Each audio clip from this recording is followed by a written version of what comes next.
Live షోకి తిరిగి స్వాగతం. అతిథుల పరిచయం శ్రీ సిహెచ్ఎం కృష్ణారావు గారు, టెక్నికల్ బ్యూరో చీఫ్, ప్రముఖ విశ్లేషకులు. శ్రీ సుధాకర్ రెడ్డి గారు, పాతూరు సుధాకర్ రెడ్డి గారు, టీఆర్ఎస్ సీనియర్ నేత, శాసనమండలి సభ్యులు, ఉపాధ్యాయ సంఘాల ప్రముఖ నేత. శ్రీ రమేష్ నాయుడు గారు, బీజేపీ యువమోర్చా కార్యవర్గ సభ్యుడు. అలాగే శ్రీ అంబటి రాంబాబు గారు, వైఎస్ఆర్ కాంగ్రెస్ పార్టీ సీనియర్ నేత, ఆ పార్టీ అధికార ప్రతినిధి, మాజీ ఎమ్మెల్యే. వారు కూడా మనతో చర్చలో పాల్గొంటారు. ఇక హైదరాబాద్ సంబంధించి రియల్ ఎస్టేట్ పై వరాల వాన కురిపించారు. ఆ వరాల వాన చాలా ఆసక్తికరంగా ఉంది. ప్రత్యేకించి ఖాళీ స్థలాల పన్ను రద్దు చేయటం కానీ, అలాగే ఎక్కువ అంతస్తులు ఇచ్చే అవకాశం కానీ, ఇవన్నీ కూడా మంచి రియల్ ఎస్టేట్కి ఊతమిస్తాయని చెప్పి వార్తలు వస్తూ ఉన్నాయి. ప్రధానంగా అనుమతులు ఇచ్చిన తర్వాత 6 ఏళ్లలోపు నిర్మాణాన్ని పూర్తి చేసే అవకాశం కల్పించారు. ఖాళీ స్థలాల పన్ను రద్దు చేశారు. బృహత్ ప్రణాళిక ప్రకారం రహదారుల అభివృద్ధి పనులు చేపడితే నష్టపోయే భవనాల యజమానులకు సెట్ బ్యాక్ నిబంధనలు, అదనపు అంతస్తు నిర్మాణంలో వెసులుబాటు, ఔటర్ రింగ్ రోడ్డుకి ఇరువైపులా కిలోమీటర్ వరకు అభివృద్ధి కారిడారు, ఇలా రకరకాల రాయితీలు ఇచ్చారు. దీంతో రియల్ ఎస్టేట్ పుంజుకుంటుందంటున్నారు. మరి అదే సమయంలో ఒక 6 నెలల క్రితం వరకు కూడా అమరావతి, ఏపీ రాజధాని అమరావతి ప్రాంతంలో రియల్ ఎస్టేట్ జోరుగా సాగుతుండగా ప్రస్తుతం ఆ స్థాయిలో లేదు అనేటువంటి వార్తలు వస్తూ ఉన్నాయి. రకరకాల కథనాలు, దానికి సంబంధించి కొంత నిరాశ ఏర్పడింది అనేటువంటి వార్తలు వస్తున్నాయి. మళ్ళీ అక్కడ పుంజుకునే అవకాశం కూడా ఉండవచ్చేమో. కానీ మరి ఇక్కడ మాదిరి అక్కడ కూడా చర్యలు తీసుకునే అవకాశం ఉంటుందా? 2 రాష్ట్ర రాజధానుల్లో రియల్ ఎస్టేట్ ప్రభావం ఎలా ఉండబోతుంది? మరోవైపు గడ్కరీ గారు అక్కడ 65,000 కోట్ల వరాలు ప్రకటిస్తే ఇక్కడ 43,000 కోట్ల వరాలు ప్రకటించారు. మరి మొత్తం మీద 2 రాష్ట్రాలు కలిపి 1,00,000 కోట్లకు పైగా వరాలు ఇస్తే కేసీఆర్ గారు అయితే ఏకంగా ఆయనకి బ్రహ్మాండం అని ఆయన్ని మెచ్చుకుంటూ రుణపడి ఉంటామని, కలిసి పనిచేస్తామని కూడా ఇచ్చారు. అదే సమయంలో కవిత గారు అయితే ఇక్కడ 20,000 కోట్లే ఉండి అప్పుడు మీకే మద్దతు ఇస్తామని ఆమె సవాల్ విసురుతున్నారు. సో ఈ ఎలక్షన్ నేపథ్యంలో ఈ రియల్ ఎస్టేట్ వరాలు ప్రజలకి ఏ మేరకు మేలు చేస్తాయి, ఏం కదా, దీనిపైన కృష్ణారావు గారు విశ్లేషిస్తారు. రాష్ట్ర విభజనకు ముందరే మీకు చాలా వరకు స్తబ్దత ఏర్పడింది ఇక్కడ. అదే స్తబ్దత రాష్ట్ర విభజన తర్వాత కూడా కొనసాగింది ఇక్కడ హైదరాబాద్లో. ఈ కొనుగోలుదారులు వాళ్ళు ఇంకా వెయిట్ చేస్తున్నారు, ఇంకా ఎలా తగ్గుతుందా అన్నట్టుగా. బట్ మొత్తం భారతదేశంలో హైదరాబాద్ ఇది మోస్ట్ ఎఫర్డబుల్ లివబుల్ సిటీగా పేరుంది. అంటే మీరు చదరపు గజానికి తీసుకుంటే కంపేర్ టు బెంగళూరు, పక్కన ఉన్నటువంటి మెట్రోస్, చెన్నై, వీటిలన్నింటిలో చూస్తే కూడా ఇక్కడ చాలా ఎఫర్డబుల్గా ఉంటుంది. కొనుగోలు చేసి ఒకటి ఫ్లాట్ కొనుక్కోవడం, ఒక నివాస స్థలం ఏర్పాటు చేసుకోవడానికి అవకాశం ఉంటుంది అనేది అందులో. అయితే అట్ ది సేమ్ టైం ఏమైందంటే ఈ రియల్ ఎస్టేట్కి సంబంధించినటువంటి పెద్ద పెద్ద వ్యాపార సంస్థలు, దీంట్లో 2 రకాలు ఉంటాయి. ఒకటి మీరు, నేను, నలుగురు కలిసి మనం ఏదైనా చేసుకుంటే అది ఒకటి. అలా కాకుండా పెద్ద పెద్ద నిర్మాణ రంగాలు వాళ్ళు, ఇన్ఫ్రాస్ట్రక్చర్ కంపెనీస్ వాళ్ళు దిగి వాళ్ళు చేపట్టే ప్రాజెక్టులు ఏమవుతుందంటే విపరీతమైనటువంటి ఆక్యుపెన్సీ రేటు బాగా పడిపోయింది. కొనుగోలుదారు లేరు. ఆ సంస్థలన్నీ ఏంటంటే బ్యాంకుల దగ్గరేమో పెద్దగా ఎక్కువ వడ్డీకి రుణాలు తీసుకుని ఇవన్నీ కట్టి ఇవి మళ్ళీ మనకి అందరికీ అమ్మి దాని ద్వారా వ్యాపారం చేస్తున్నది, వ్యాపారాత్మక వ్యవహారం. దాంతో అది చాలా కుదలైపోయారు వాళ్ళు. చాలా ఇన్ఫ్రాస్ట్రక్చర్ కంపెనీలు అవి దే ఆర్ ఇన్ రెడ్. అవి బ్యాంకులకి చేయక బ్యాంకులు వాళ్ళని స్వాధీనం చేసుకుని అవి అది రకాలు నడుస్తుంది. సో దీంతో ఏమవుతుందంటే వెంచర్లు చేయడం దాని దగ్గరకు వచ్చేప్పటికేమో చాలా మంది సాహసించలేకపోతున్నారు. చూస్తే మార్కెట్ చూస్తే ఇంకా తగ్గితే చూద్దాం అన్నట్టుగా ఉంది తప్ప, లేదు రేటు పెరిగితే అమ్ముదామని వీళ్ళు. ఈ రకమైనటువంటి స్తబ్దత వాతావరణంలో మొన్న ఈ క్రీడా వాళ్ళు, confederation of real estate India వాళ్ళు ఉన్నారు కదా, వాళ్ళందరూ ఇక్కడ కేసీఆర్ గారిని కలిసి, సరే ఇప్పుడు తెలంగాణ వచ్చేసింది, అది అందరికీ తెలిసిందే, అది రాష్ట్ర విభజన కూడా అయిపోయింది. సో ఇప్పుడు ఇక స్టెబిలిటీ ఉన్నప్పుడు పొలిటికల్ స్టెబిలిటీ గవర్నమెంట్కి ఉంది కాబట్టి మీరేమైనా ఈ నిర్మాణ రంగాన్ని, ఈ రియల్ ఎస్టేట్ రంగాన్ని ప్రోత్సహించేలాగా కొన్ని చర్యలు చేపడితే పుంజుకుంటే చాలా మంది రావచ్చు ఇన్వెస్టర్స్ అనేది. వాళ్ళు 90 అంశాలు అడిగారు, వాళ్ళు 90 కోరికలు కోరారు. అందులో 22 అంశాలకు సంబంధించి ఆయన నిర్ణయాలు తీసుకున్నారు. అందులో కొన్ని ఏమవుతుందంటే ఇప్పుడు మనం ఆల్రెడీ భవనాల అక్రమాలు వాటిని రెగ్యులేట్ చేస్తున్నాం. అవి దాదాపు 2 లక్షల అప్లికేషన్లు వచ్చేసాయి వీళ్ళందరికీ. ఇప్పుడు చేస్తున్న దానివల్ల ఏమవుతుందంటే ఇంకొంచెం సడలింపు ఇచ్చినట్టు అవుతుంది. ఇది ఇప్పుడు ఆ సెట్ బ్యాక్స్ లేకపోతే ఇన్సైడ్ కామన్ స్పేస్ అంటే వీటితో పాటు ఈ ఓపెన్ ఏరియాకి పన్ను ఇస్తే ఎత్తేటువంటి మంచి నిర్ణయం. అదేంటంటే అలాగే స్థలంలో నిర్మాణం కాకుండా వేకెంట్ గా ఖాళీగా పెడితే దానికి ఒక పన్ను ఉండేది, అది రద్దు చేస్తున్నాం. 4 స్లాబుల విధానాన్ని 2 స్లాబులు తగ్గించడం, నాలా పన్ను ఉంటుంది, నాన్ అగ్రికల్చర్ ల్యాండ్ అది ఒకటి మినహాయింపు ఇవ్వడం. ఈ రకంగా ఈ వెసులుబాట్లు కలిగిస్తే ఏమవుతుందంటే వీళ్ళు మామూలుగా బిల్డింగ్ పర్మిషన్ లేదో ఒక చోట ఒకటి దానికి కన్ఫైన్ అవ్వకుండా కొంచెం ఎక్కువ కట్టుకోవడానికి ఉంటుంది. ఈ సెట్ బ్యాకుల వ్యవహారంలో కూడా మార్పులు చేయడం వల్ల ఇంకొంచెం ఎక్కువ స్పేస్, అంటే ఇప్పుడు డెవలప్మెంట్కి అది ఇచ్చారనుకోండి మీ స్థలాన్ని, మీకు మామూలుగా 50-50 వ్యవహారంలో ఇప్పుడు ఇంకొంచెం ఎక్కువ మీకు కానీ వాళ్ళకి కానీ అది లాభించే అవకాశం వాళ్ళకు ఉంటుంది. ఇది డెఫినెట్గా అంతగా మరీ కొట్టిపారేయాల్సిన ఇది కాదు, కొన్ని కీలకమైన నిర్ణయాలు తీసుకున్నారు.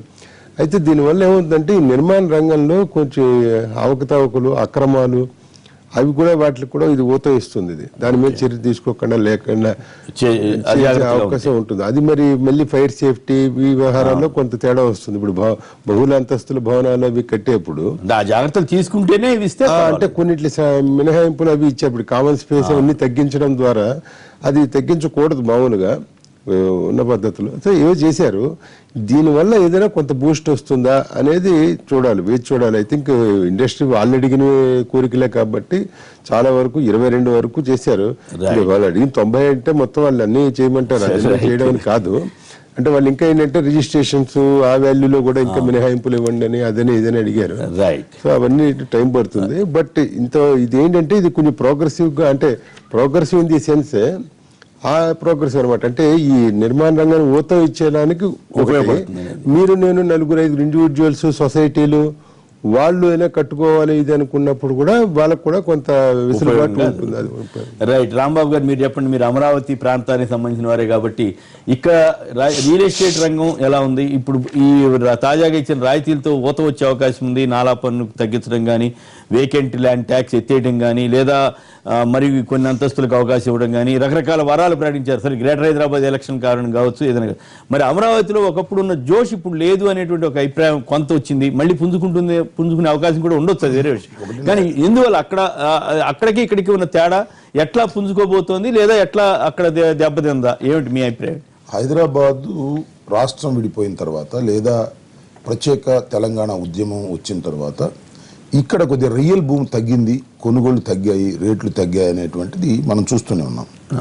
ఏదో ఒక డెసిషన్ అయిన తర్వాత దానికి రూపు మారుతుందనే ఉద్దేశంతో ఆ సందిగ్ధావస్థ నుంచి రాష్ట్రం విడిపోయింది, హైదరాబాద్ ఉమ్మడి రాజధానిగా కొంతకాలం ఉంటుందన్న తరువాత పూర్వ పరిస్థితి కన్నా కొద్దిగా భిన్నంగా మారేట అవకాశం ఉంది. ఇప్పుడు ప్రభుత్వం ఏ కారణం చేత తీసుకున్నప్పటికీ కూడా ఈ నిర్ణయాల వల్ల కొంత మేరకు ఇక్కడ కొద్దిగా రియల్ భూమి కానీ లేదా కొనుగోళ్లు కానీ ఇవి పెరిగేటటువంటి అవకాశాలు ఉన్నమాట వాస్తవం. హైదరాబాద్ అన్ని వసతులతో ఉన్నటువంటి ఒక నగరం, ఒక మంచి నగరంగా మనం అందరూ అంగీకరించవలసిందే. అప్ అండ్ డౌన్స్ ఉన్నప్పటికీ భవిష్యత్తులో దీనికి మంచి భవిష్యత్తు ఉంటుందనేది చాలామంది చెప్తున్నటువంటి అంశం. ఇది స్లోగా డెవలప్ అవుతుంది, పెరుగుతుంది, చాలా వసతులు వచ్చాయి, ఎయిర్పోర్ట్ ఉంది, రింగ్ రోడ్డు ఉంది, మెట్రో వస్తుంది, రకరకాలన్నీ కూడా ఇక్కడ ఇన్ఫ్రాస్ట్రక్చర్ అంతా కూడా డెవలప్ అయింది. ఇది ఈ తరహాలో ఇది ఉంటే అమరావతి కొత్తగా నిర్మిస్తున్నటువంటి రాజధాని, దానికి 33,000 ఎకరాలు తీసుకున్నారు, ఇంకా చాలా భూమిని సేకరించేటటువంటి కార్యక్రమాలు ఉన్నారు. ఒకసారి చంద్రబాబు నాయుడు గారు దాన్ని ప్రకటించగానే బ్రహ్మాండమైన భూమి కూడా వచ్చింది, కొనుగోలు బాగా పెరిగాయి. అయితే అక్కడి నుంచి ఇప్పటి వరకు ఈ 18 మాసాల్లో ఎక్కడ వేసిన గొంగళి అక్కడే ఉన్నది, దీన్ని విపరీతంగా పెరిగేటువంటి అవకాశం లేదనేటువంటి ఒక భావన కలగటం వలన ఇప్పుడైతే పెద్ద హైప్ వచ్చిందో ఆ తర్వాత డౌన్ఫాల్ అయిపోయింది. డౌన్ఫాల్ పై కొనుగోలు బాగా విపరీతంగా తగ్గిపోయాయి, కొనుగోళ్లు అమ్మగోళ్ళు బాగా తగ్గిపోయాయి. భవిష్యత్తులో ఇది ఎంతవరకు నిర్మాణం జరుగుతుంది, ఎంత స్పీడ్గా జరగచ్చు నిర్మాణం, కానీ వేగవంతంగా నిర్మాణం జరిగేటటువంటి అవకాశాలు కనిపించడం లేదు. ఇప్పుడు సింగపూర్ వాళ్ళు వచ్చినా లేకపోతే జపాన్ వాళ్ళు వచ్చినా ఏది కూడా ఫిక్స్ కాలేదు. 99 సంవత్సరాల లీజ్ అని ఇవన్నీ కూడా పెద్ద కన్ఫ్యూజన్గా ఉన్నాయి. చంద్రబాబు నాయుడు గారికే పూర్తిగా దీని మీద పట్టు వచ్చినటువంటి సందర్భం కనిపించడం లేదు. ఉదాహరణకి మనం చూసామంటే తాత్కాలికంగా ఒక సెక్రటేరియట్ నిర్మించాలన్నారు, ముందు మేధా టవర్ అన్నారు, తర్వాత మంగళగిరిలో ఒక ప్రాంతంలో అమరావతి టౌన్షిప్ అన్నారు, ఇప్పుడు కోర్ క్యాపిటల్లోకి తీసుకువెళ్తా ఉంటున్నారు. ఈ డెసిషన్ చూస్తుంటే ఒక ఇన్మిచ్యూర్ డెసిషన్స్ గా, అనుభవజ్ఞులైనటువంటి వారు చేస్తున్న డెసిషన్స్ గా లేవు. పైగా ఇంకోటి ఏంటి, తాత్కాలికమైన సెక్రటేరియట్. తాత్కాలికమైన సెక్రటేరియట్ ఎందుకు అంటున్నా, ఇప్పుడు రాజధానిగా 10 సంవత్సరాల పాటు ఇక్కడ తాత్కాలికంగా ఉండేటటువంటి వెసులుబాటు మనకు ఉన్నప్పుడు ఒక పర్మనెంట్ స్ట్రక్చర్ని కట్టుకోవడానికి ఎందుకు ఆలస్యం చేస్తున్నారు? 300 కోట్లతో పర్మనెంట్ స్ట్రక్చర్ పర్మనెంట్ స్ట్రక్చర్ తాత్కాలికమైందని ఒక చోట మహబన్ బీచ్ తొగ్గులెక్కలాగా మేధా టవర్స్ అన్నారు, మరి ఇక్కడికి వచ్చి మళ్ళీ మంగళగిరిలో అన్నారు, ఆ తర్వాత వచ్చేసి మళ్ళీ కోర్ క్యాపిటల్ అని decision has not been taken till now. అంటే ఈ కన్ఫ్యూజన్, అంటే చంద్రబాబు నాయుడు గారు చాలా అనుభవజ్ఞుడు, అడ్మినిస్ట్రేషన్ బాగా తెలుసు, ఇలాంటి నిర్మాణాల్లో ఆయనకి చాలా అనుభవం ఉందని చాలామంది అనుకుని ఆయనకి అవకాశం ఇచ్చారని నేను భావిస్తున్నా. కానీ ఈ 18 మాసాలు ఈ అమరావతి నిర్మాణానికి సంబంధించినటువంటి విషయాలు చూస్తున్నప్పుడు ఎందుకనో చంద్రబాబు నాయుడు గారు తన అనుభవం ఉన్నప్పటికీ కూడా కరెక్ట్గా వ్యవహరించలేకపోతున్నాడు అనేటువంటి భావన సర్వత్రా వ్యాపించిన తర్వాత ఇప్పుడు అమరావతి భవిష్యత్తు వ్యాపించిందా, మీ వరకే వ్యాపించిందా, మీ పార్టీ వరకే వ్యాపించిందా? మా వరకు వ్యాపించడం అనేది మేము వ్యాపించకపోయినా వ్యాపించినట్టు నటిస్తే నటించవచ్చు, కానీ లాజిక్ చూడమంటున్నాను నేను. ఇవాళ 33,000 ఎకరాలు మీరు తీసుకున్నారు, ఇంతవరకు శంకుస్థాపన చేశారు, 50,000 అటవీ భూమి కూడా తీసుకుంటున్నారు, అడవి భూమి కూడా తీసుకుంటున్నారు, సుమారుగా 1,00,000 ఎకరాలు తీసుకుంటున్నారు. తీసుకున్న తర్వాత ఒక్కటండి కొమ్మినేని గారు, నేను ప్రేక్షకులు కానీ లేకపోతే ఇంకా తెలుగుదేశం అభిమానులు కానీ లేదా ప్రభుత్వ అనుకూలు కానీ నేను ఒకటే అడుగుతున్నా, ఎంత మేరకు పెరిగింది ధరలు, ఎందుకు తగ్గుతున్నాయి? పెరిగిన తర్వాత అలా పెరిగిపోవాలి కదండి, గ్రాఫ్ పెరిగిన మాట వాస్తవం. అప్పుడే అనూహ్యంగా ఎక్కువ పెరిగి మళ్ళీ ఇప్పుడు కాస్త స్టేబిలైజ్ అవుతున్నాయా? తగ్గిపోతున్నాయి, విపరీతంగా తగ్గుతున్నాయి. ఎప్పటి నుంచి తగ్గుతున్నాయి? శంకుస్థాపన చేసినప్పుడు మోడీ గారు వచ్చి తన స్టేట్మెంట్ ఇచ్చిన తర్వాత డౌన్ఫాల్ అవుతుంది. అంటే ఏమనుకుంటున్నారంటే శరవేగంతో నిర్మాణం జరిగిపోతుంది, ఈ మళ్ళీ ఎలక్షన్ బిఫోర్ ఒక అద్భుతమైన రాజధాని ఇక్కడ నిర్మించబడబోతుంది అనేటువంటి చంద్రబాబు నాయుడు గారి ప్రకటనలు చూసిన తర్వాత నిజమైన నమ్మి ఈ స్లో చూసిన తర్వాత ఇప్పుడప్పుడే అయ్యే పని కాదు, ఇది ఒక 25 సంవత్సరాలు 30 సంవత్సరాలు పడుతుంది. ఎందుకంటే సింగపూర్ వాళ్ళు ఇచ్చినప్పుడు కూడా 25-30 సంవత్సరాలు వరకు అని చెప్పారు. ఒకవైపు ఆ వర్షం వస్తున్నప్పుడు ఇది స్లోగా డెవలప్ అయ్యే అంశం తప్ప టక్కన హైదరాబాద్ లాగా అక్కడ తీసుకెళ్ళి అక్కడ పెట్టేస్తాం అనేది మాట చంద్రబాబు నాయుడు గారు అనుభవ రాహిత్యంగా చెప్పారు. మరి ఎందుకు చెప్పారో నాకు అర్థం కాల. హైదరాబాద్ మించిన రాజధాని అంటే బాగానే ఉండేది, సింగపూర్ మించిన రాజధాని, మొన్న నెల్లూరు వెళ్ళి సింగపూర్ తరహాలో నెల్లూరుని అభివృద్ధి చేస్తానంటే ఏ సింగపూర్ తప్ప ఈ ప్రపంచంలో మోడలే లేదా నాకు అర్థం కాల. హైదరాబాద్ కన్నా మంచిది, ఢిల్లీ కన్నా మంచిది నేను చెప్తానంటే కొంత ప్రాక్టికల్ గా. ఢిల్లీ కంటే 5 రెట్లు ఎక్కువ ఉందంట కదా ఇప్పుడు మీ మన ఏపీ రాజధాని ఏరియా ఎక్కువగా ఉంటే ఏరియా ఎక్కువ తీసుకున్నారు, నిలువును కూడా 50 అంతస్తులు 20 అంతస్తులు 30 అంతస్తులు అని చెప్తున్నారు. ఎందుకు ఏరియా అంత తీసుకున్నారు ఏమిటి? ఇదంతా కూడా ఒక వ్యాపార శైలిలో జరుగుతున్నది తప్ప ఒక అభివృద్ధి పదంలోకి తీసుకువెళ్లాలనే ధోరణి ఈ ప్రభుత్వానికి కానీ చంద్రబాబు నాయుడు గారికి కానీ లేదనే అంశం రాను రాను ప్రజలకు అర్థమైపోయిన తర్వాత ఆ భూమి తగ్గుతుంది. అఫ్కోర్స్ రాజధాని నిర్మాణం జరగవచ్చేమో కానీ చంద్రబాబు నాయుడు గారు చెప్పినట్టుగా చిటికలేస్తే మీరు చూశారంటే పత్రికలు చూస్తే అన్ని ఒక నవల చదివినట్టుగా ఉంటుంది, నవల చదువుతున్నట్టుగా పెద్ద రోడ్లు, పెద్ద భవనాలు, అంతెత్తు భవనాలు, ఒక వ్యూహ చిత్రాలు ఇవన్నీ ఇవన్నీ చూసి అమరావతి వెళ్తే వాడికి పిచ్చెక్కింది. ఎందుకంటే ఇట్లాంటి ఉన్నాయేమో అనుకునే ప్రమాదం దూరంగా చూసేవాడికి మహారాష్ట్రలో అక్కడ ఇవన్నీ ఆల్రెడీ ప్రారంభమై జరుగుతున్నాయేమనేటువంటి భావన. ఒక నవల చదివినట్టుగా ఉంది తప్ప వార్తలు చదువుతున్నట్టుగా లేదు. ఏదో బ్రహ్మాండమైన రోడ్లు, ఒక 8 లైన్స్ రోడ్స్ వచ్చేసినట్టు, కృష్ణానది పక్కనే తిరుగుతున్నట్టు, ఇవన్నీ మన గడ్కరీ గారు వచ్చి అక్కడ 65,000 కోట్ల రహదారులు ప్రకటిస్తే మీకు కనపడలేదా? ఇక్కడ 40,000 కోట్లు ప్రకటిస్తే కనపడలేదా? మీరు విమర్శ కోసం విమర్శ చేస్తున్నట్టు ఉంది. కానీ ప్రకటించడాలు బాగానే ఉంటాయండి, ప్రాక్టికాలిటీకి రావాలి కదా. చంద్రబాబు నాయుడు గారు కూడా చాలా ప్రకటించారు. మరి 1,00,000 ఎకరాల్లో రాజధాని నిర్మాణం అంటే ప్రకటించారు, ఏం లాభం? ఏం జరుగుతుందంటున్నా? ఆయన చేస్తున్న పని ఏమిటి, మాటలు ఏమిటి? మాటలేమో కోటలు దాటుతున్నాయి, చేతలేమో మరి గడపలు దాటినటువంటి పరిస్థితి చాలా స్పష్టంగా ప్రజలకు అర్థమైపోయిన తర్వాత జరుగుతున్నటువంటి పరిణామాలు మనం చూస్తున్నాం వాళ్ళ. Right, okay. చేతలు మాటలు దాటలేదు అంటున్నారు. సుధాకర్ రెడ్డి గారు మీరు కూడా మాట్లాడిన తర్వాత రమేష్ గారు మాట్లాడతారు. శ్రీనివాసరావు గారు, ఇప్పుడు ఎందుకొరకంటే హైదరాబాద్ అనేటువంటిది ఒరిజినల్గా ఇక్కడ ఉండే నివాసయోగ్యమైనటువంటి ఒక ప్రాంతం.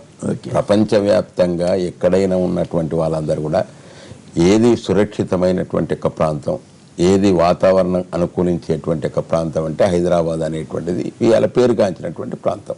కాబట్టి ఈ ప్రాంతంలో నివాసానికి అనుగుణ్యంగా ఉన్నది కాబట్టి విదేశాల నుంచి ఇతర రాష్ట్రాల నుంచి వచ్చేటువంటి అవకాశం ఉన్నది. దానికి నిర్మాణ రంగంలో ఉండేటువంటి వ్యాపారవేత్తలు, మన కృష్ణారావు గారు అన్నారు, ఆ వ్యాపారవేత్తలందరూ కూడా ఇక్కడ ఆకర్షితులై ఇక్కడికి వచ్చేటువంటి అవకాశం ఉన్నప్పుడు వారికి వెసులుబాటు కల్పించవలసినటువంటి బాధ్యత ప్రభుత్వం పై. ఎలక్షన్ దృష్టిలో పెట్టుకుని ఎందుకంటే విమర్శకులు ఎవరైనా కానీ గ్రేటర్ హైదరాబాద్, మేము వచ్చినప్పటి నుంచి కూడా గ్రేటర్ హైదరాబాద్ లో ఏ రకమైనటువంటి అభివృద్ధి చేయాలనేటువంటి ప్లాన్ ఆఫ్ యాక్షన్ తోటి గతంలో మేము ప్రకటించినటువంటి విషయం కూడా. కాబట్టి ఇక్కడ హెచ్ఎండి యొక్క పరిధి ఎంత ఉంటుంది, అదేవిధంగా ఔటర్ రింగ్ రోడ్ నుంచి ఏ విధంగా అభివృద్ధి చేయాలి అనేటువంటి యొక్క విషయాల మీద బాగా అధ్యయనం చేసిన తర్వాతనే ఇవాళ వాళ్ళు కూడా నిర్మాణ రంగంలో ఉండేటువంటి వాళ్ళందరూ కూడా వాళ్ళు కొన్ని రాయితీలు కావాలని ప్రభుత్వానికి విజ్ఞప్తి చేశారు.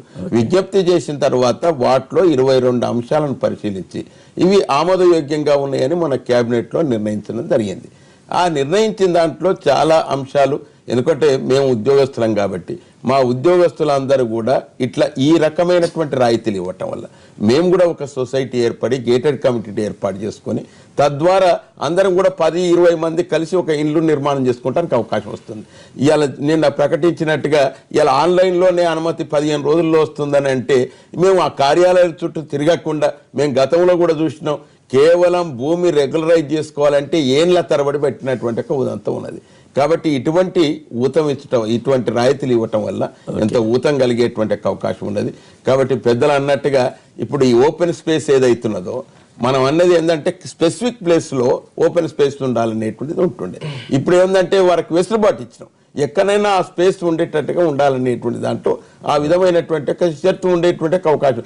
కానీ ఓపెన్ స్పేస్ పరిమాణం మాత్రం తగ్గించాలి, ఎంత అయితే ఉండాలి. అదేవిధంగా మనం గతంలో స్లాబ్స్ ఏవైతున్నాయో 4 స్లాబ్స్ ఉండేటువంటి ఒక విధానం, దానివల్ల పన్ను రేట్లు ఎక్కువగా అధికమయ్యేటువంటి అవకాశం ఉండే 2 స్లాబ్లు మాత్రమే చేసేటువంటి అవకాశం కల్పించడం. రోడ్లు విస్తరించడానికి జర సెట్ బ్యాక్ అయినట్టయితే పై అంతస్తులు ఎంతైనా వేసుకోవడానికి అనుమతులు ఇచ్చే, ఇవన్నీ మామూలుగా ప్రజలందరికీ కూడా అనుకూలమైనటువంటి అంశాలు. కాబట్టి ఇటు ప్రజలకు అనుకూలంగా ఉండేటట్టుగా నిర్మాణ రంగం వారికి ఊతం ఇచ్చేటట్టుగా ఉండేటువంటి రాయితీలు కల్పించారు. గ్రేటర్ హైదరాబాద్ ఎలక్షన్ ముందే గుర్తుకొచ్చినాయి అనేది ఒక ప్రశ్న. ఎలక్షన్ ముందంటే మీరు చూస్తారు గత 3 మాసాల నుంచి అసలు ఏది కూడా ఎలక్షన్ కోడ్ ఉండటం వల్ల ఏది ప్రకటించేటువంటి అవకాశం రాలేదు. కనీసం ఇప్పుడైనా కోడ్ వచ్చే లోపు లాగిచ్చేద్దాం అంతేకాదు సార్. ఎవరైనా ఇప్పుడు ప్రభుత్వంలో అభివృద్ధి కార్యక్రమాలు చేయాలి, ప్రజలకు మాకు టైం తక్కువ ఉన్నది. అభివృద్ధి కార్యక్రమాలు అంటే టెండర్లతో సంబంధం లేకుండా శంకుస్థాపన ఎట్లా చేస్తాం సార్? అన్ని జరుగుతూనే ఉంటాయి. ఇవన్నీ ఇవాళ మేం చేసింది కాదు, గతంలో ఉన్నటువంటి, ఎందుకంటే మనకు ఉన్నది 5 years టర్మే. గతంలో 10 సంవత్సరాలు 20 సంవత్సరాలు ప్రణాళికలు చెప్పినా కానీ ఎవరు అమలు తీసుకురాలి. కానీ మేము మాత్రం ఆ ముఖ్యమంత్రి గారు ఒకటే మాట చెప్తుండ్రు, మనం చెప్పిన మాట కట్టుబడి ఉండేటట్టుగా దాన్ని ఆచరణలో చూపిస్తేనే ప్రజలు మెచ్చుకునేటువంటి అవకాశం ఉంటుంది. రైట్. ఒక్క నిమిషం. విశ్వన్నపేట నుంచి జైకర్ గారు. జైకర్ గారు నమస్కారం, మాట్లాడండి ప్లీజ్.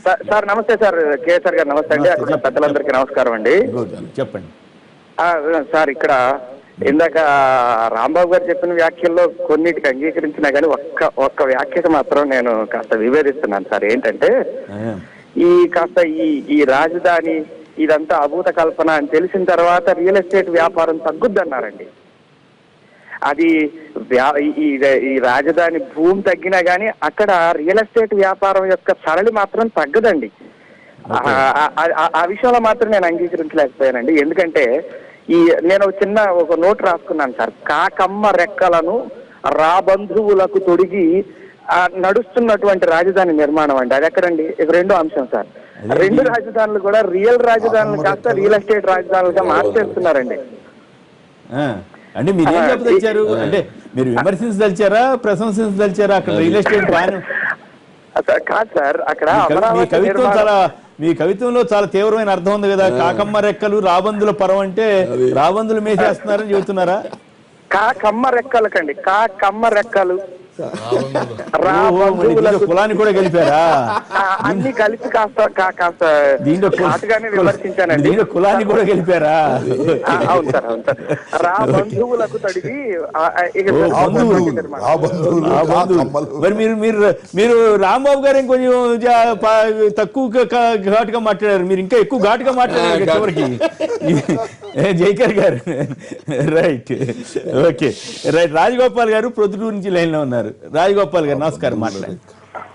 నమస్కారం అండి రాంబాబు గారు. నమస్కారం, చెప్పండి. రాంబాబు గారు రాంబాబు గారు మీ విమర్శ కరెక్ట్ కాదండి. ఓకే. మన ముఖ్యమంత్రి గారు రోజుకు 30 గంటలు, నెలకు 40 రోజులు, సంవత్సరానికి 440 రోజులు కష్టపడుతున్నారండి. రోజు 30 గంటల, రోజు 30 గంటలు, నెలకు 40 రోజులు, సంవత్సరానికి 450. మీరు అటువంటి ముఖ్యమంత్రి గారిని మీరు ఊరికి బొమ్మలు చూపించినారు అని విమర్శించడం మంచి పద్ధతి కాదండి. కాబట్టి మీరు కూడా సమర్థించండి చంద్రబాబు నాయుడు గారిని.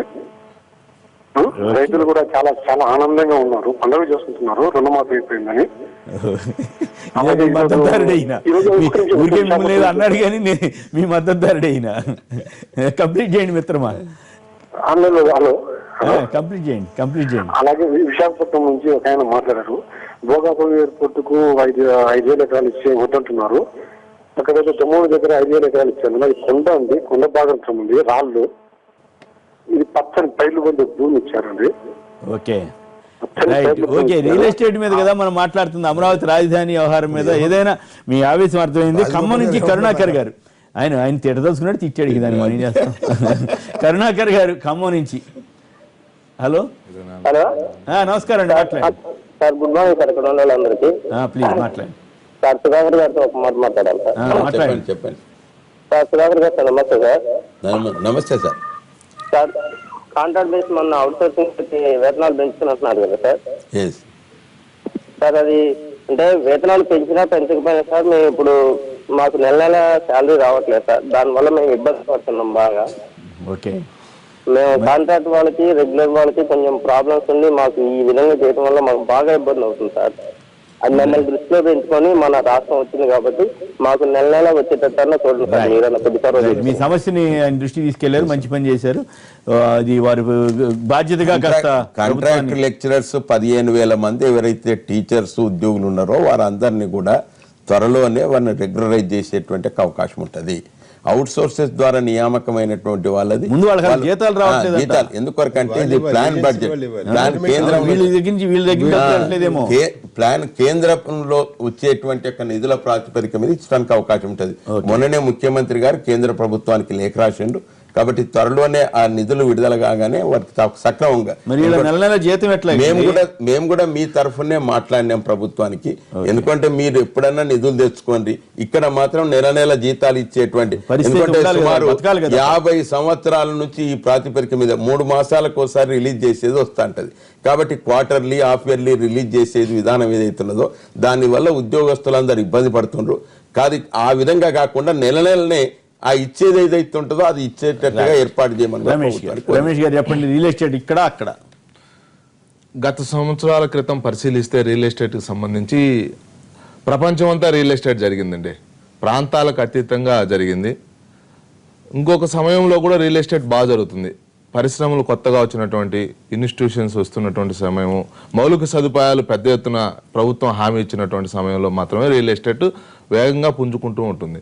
అదే సమయంలో అమరావతికి సంబంధించినటువంటి ప్రాంతంలో పెద్ద ప్రజా రాజధాని, అంతర్జాతీయ ప్రమాణాలతో దగ్గరలో ఒక రాజధాని నిర్మాణం కాబోతుంది. కాబట్టి అది ఊహించినటువంటి ప్రజానికం అంతా కూడా అక్కడ పెద్ద ఎత్తున ఇన్వెస్ట్మెంట్ చేస్తున్నటువంటి క్రమంలో కొంత వేగంగా అక్కడ భూములకు ధరలు రావడం జరిగింది. చాలా మంది ఈ ప్రాంతంలో, తెలంగాణ ప్రాంతం నుంచి కూడా అనేక మంది అక్కడ వెళ్ళి పెట్టుబడులు పెట్టడం జరిగింది, భూములు కొనుగోలు చేయడం జరిగింది. ఇదే సమయంలో ఎన్నికలు అనుకోవచ్చు, లేకపోతే రాబోయే రోజుల్లో అమరావతికి ఇంకా పెద్ద ఎత్తున వెళ్తారన్నటువంటి ఆలోచనతోటి, దూరదృష్టితోటి ఏమైనా కేసీఆర్ గారు ప్రకటించారేమో మనకు తెలియదు.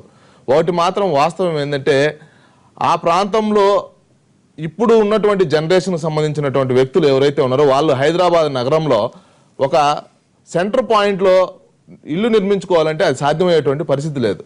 ఇప్పుడున్నటువంటి జనరేషన్ వచ్చి రాజధాని నగరంలో మిడ్ ప్లేస్ లో పడుతున్నారు కదా, 50 ఏళ్ల తర్వాత ఇక్కడ సెంటర్ లో నిర్మించుకునే పరిస్థితి లేదు. ఇప్పుడు మీరు అమరావతి రాజధానిలో సెంటర్ లో నిర్మించుకునే పరిస్థితి లేదు. అదే నేను చెప్పేది ఏంటంటే, ఇప్పటికిప్పుడు అమరావతి అనేటువంటి కొత్త రాజధానిలో మాలాంటి వ్యక్తులు కొనుక్కోవాలంటే అక్కడ ఉంది ఆ యొక్క పరిస్థితులు.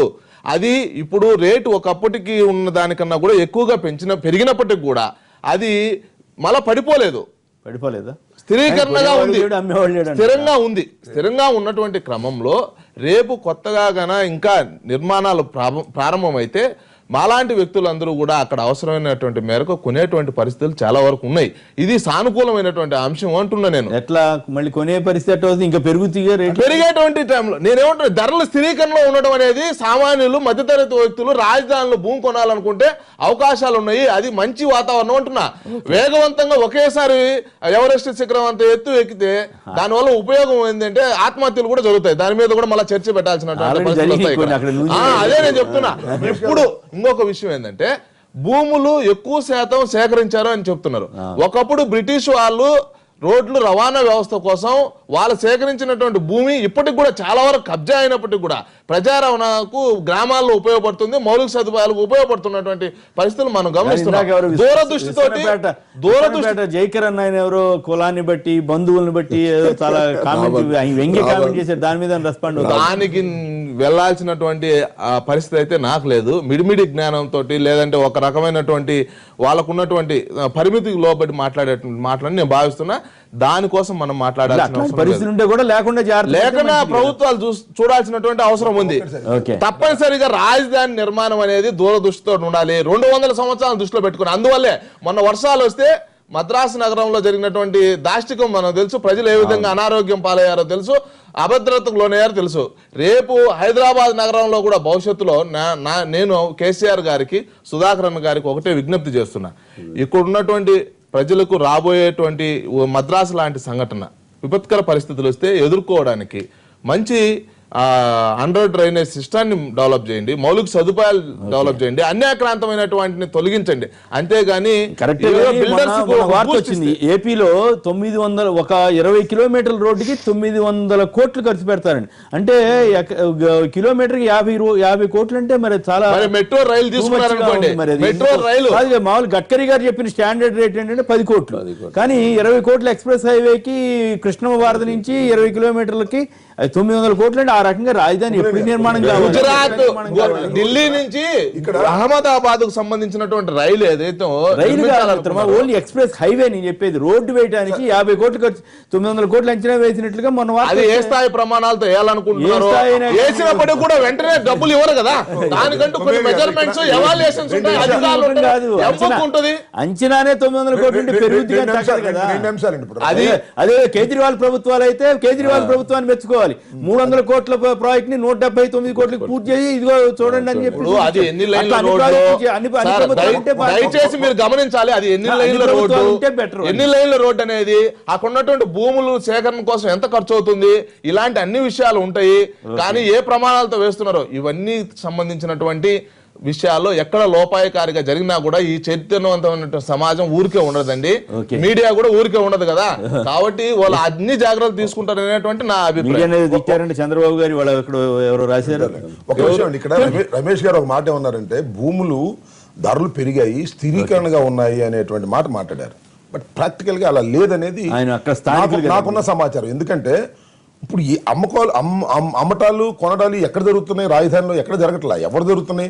రైతులు ఎవరైనా భూములు ఆల్రెడీ ప్రభుత్వానికి ఇస్తే వారికి 1200 గజాలు 1500 గజాలు వస్తాయి కాబట్టి ఆ భూమిని కొనుక్కుని వీళ్ళ పేరు మార్చుకుంటున్నారు కొంతమంది. ఇది జరుగుతున్న అన్న కోసమే చెప్తున్నా, మీరు సమాధానం చెప్పడం కోసం అడుగుతున్నా అంటున్నా. నేనేమంటున్నా అంటే చాలా మంది డబ్బున్నటువంటి వాళ్ళు, అధికంగా ఉన్నటువంటి వాళ్ళు ఇన్వెస్ట్మెంట్ అక్కడ చేస్తే రాబోయే రోజుల్లో ఎక్కువ గడించవచ్చు అన్నటువంటి వాళ్ళు కొన్నారు. కొన్నటువంటి సమయంలో వాళ్ళు రోజువారీ ట్రాన్సాక్షన్ చేయరు. అదే నేను చెప్పేది మార్కెట్ కనెక్టెడ్ దట్ చెప్తున్నా. ఇక్కడ జరుగుతుంది ఏంటంటే అలాంటిది 1,50,00,000 2 కోట్లకి శంకుస్థాపనకు ముందు ట్రాన్సాక్షన్ జరిగింది. ఇవాళ 70 లక్షలకి 80 లక్షలకి 60 లక్షలకి పడిపోయింది అంటే ప్రభుత్వం మీద విశ్వాసం సన్నగిల్లుతుందని చెప్పడానికి ఇదొక ఉదాహరణ. ఇట్ ఈస్ ప్రాక్టికల్ గా జరుగుతున్న విషయం. రమేష్ గారికి తెలియకపోతే నేను చేయగలిగింది. రెండో అంశం ఏంటంటే ఇందాక మీరు చెప్పారు 50 కోట్ల రూపాయలని. ఒక్కటి చెప్తానండి. ఇప్పుడు మేధా టవర్ ని డీనోటిఫై చేశారు. తర్వాత అమరావతి టౌన్షిప్ లో తాత్కాలిక రాజధాని అన్నారు. స్క్వేర్ ఫీట్ కి ఎంత ఇవ్వాలని ముఖ్యమంత్రి గారు సంతకం చేశారండి? 5,000 చదరపాడుకి 5,000 రూపాయల. ఇది అసలు ఇది సాధ్యమయ్యే అంశమే? ఏ బంగారం పెట్టి కడతారా, సిమెంట్ పెట్టి కట్టరా? నాకు అర్థం కాదా. ఏ బంగారం ఇనుము బదులు బంగారం వేస్తారా?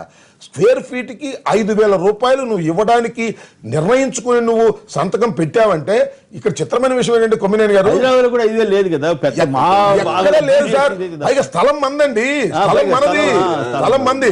బయట వాడు గుంటూరులో అమ్ముతున్నది ఏమిటంటే 4,500 5,000కు అమ్ముతున్నారు మొత్తం ల్యాండ్ తో సహా కలిపి. నువ్వు కాంట్రాక్టర్ కి 5,000 రూపాయలు ఇవ్వడానికి నువ్వు సిద్ధపడ్డావంటే ఇక్కడ జరుగుతున్నది ఏమిటంటే బాధాకరమైన విషయం. ప్రాజెక్టుల్లో ప్రభుత్వాలు చాలా చోట్ల ముఖ్యమంత్రులు నేనేమి సిన్సియర్ గా ఉన్నారని అన్ను, మంత్రులు కానీ ఎవరైనా ఏ ప్రభుత్వం అయినా ఒక ప్రాజెక్టులో ఏదో కొంత తినేవారు. అసలు తినడం కోసమే ప్రాజెక్టులు పెట్టే పరిస్థితి వచ్చింది ఏంటో నాకు అర్థం కాదు. తినడం కోసమే ప్రాజెక్ట్ నిర్మాణం మరి చేయడం. మరి అన్నతో ఒకటి డిఫర్ అవుతున్నా. సార్, ఈ ప్రాజెక్ట్ 5,000 ఏంటండి? తినడం కోసమే, ఓకే. నేను ఒకటి డిఫర్ అన్యాయం అవుతున్నా. చేయడం కోసమే, అవినీతి చేయడం కోసమే, రాంబాబు గారితో ఒకటి పట్టసీమ లాంటి డిఫర్ అవుతున్నా. ప్రాజెక్టులు, ఒకటి ఇలాంటి మాత్రం ప్రాజెక్టులు వాస్తవం. తీసుకొచ్చేటటువంటి దౌర్భాగ్యమైన స్థాయికి చంద్రబాబు నాయుడు గారి నాయకత్వంలో ఉన్నటువంటి మీరు ఇలాగే ప్రభుత్వం మాట్లాడుతుంటారు. దిగజారిపోయిందని మనం ఏం చేయాలి? కూడాను. ఇది 5,000 చెప్పనండి, 5,000 అట్లా ఇస్తాను ఇంకొక 10,000 కూడా అలాగే. చెప్పండి. ఒక విషయం 5,000 అంటే ఒక దాని విషయం. మీద ఒకసారి Yes, yes. ఓకే. నేను ఒక విషయం, వారు చెప్పినట్లు 5,000 రూపాయలు గన ఉంటే ఒకవేళ అలాగా తప్పు పేపర్లో అయితే జరుగుతుంటే వచ్చింది మేము 5,000. కూడా సమర్థించమండి. ఓకే. ఏ విధంగానూ సమర్థించాడు. కానీ టవర్స్ అక్కడ తాత్కాలికమైనటువంటి నిర్మాణం ఏదైనా చేసినప్పటికీ కూడా నిర్మాణం పూర్తయిన తర్వాత, రాజధాని పూర్తయిన తర్వాత ఆ నిర్మాణాలను కూడా ఉపయోగించుకుంటాం అంటున్నారు. ఊరిని వేస్ట్ గా ఏం పోవు. ఈ విషయాన్ని రెండోది 70 లక్షలకు దిగజారాయని చెప్తున్నాడు. ఇది తప్పు. అక్కడ ఉన్నటువంటి ప్రజలను అభద్రతా భావానికి లోన్ చేయడమే ఇది. తప్పనిసరిగా వాటి ఇప్పటి వరకు నేను చెప్తున్నా ఆ పరిస్థితులు అయితే లేవు. నాకు కూడా రాంబాబు గారు భయపెట్టాలని నిరంతరం విజయవాడలో రాజధానికి మా సమావేశాలకు పోతున్నాం. అక్కడ మేము కూడా తెలుసుకుంటున్నాం పరిస్థితులు. కానీ 70 లక్షలు దిగజారినటువంటి పరిస్థితులు అయితే లేవండి. ఈ విషయం మాత్రం అన్నగారు వెనక్కి తీసుకోవాలి.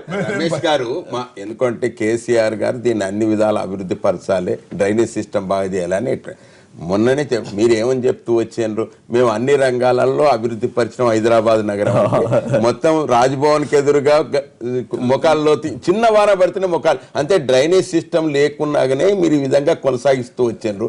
కాబట్టి మేము దాన్ని అభివృద్ధి అదేవిధంగా హైదరాబాద్ అన్ని విధాల అభివృద్ధి పరచాలనేది నేను కాదు, వెంకయ్య నాయుడే చెప్పిండు. 3 E's ఉండేటువంటి అంటే ఎడ్యుకేషన్, ఎంప్లాయ్మెంట్, ఎంటర్టైన్మెంట్ హైదరాబాద్ మహానగరంలో ఉంటది.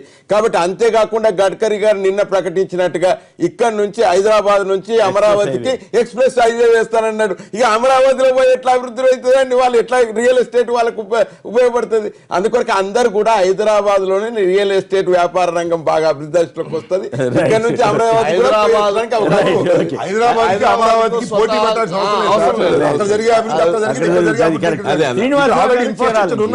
చీరాల నుంచి శ్రీనివాసరావు గారు. శ్రీనివాసరావు గారు నమస్కారం, మాట్లాడండి. శ్రీనివాస్ గారు హలో. హలో మాట్లాడండి. కట్ అయినట్టు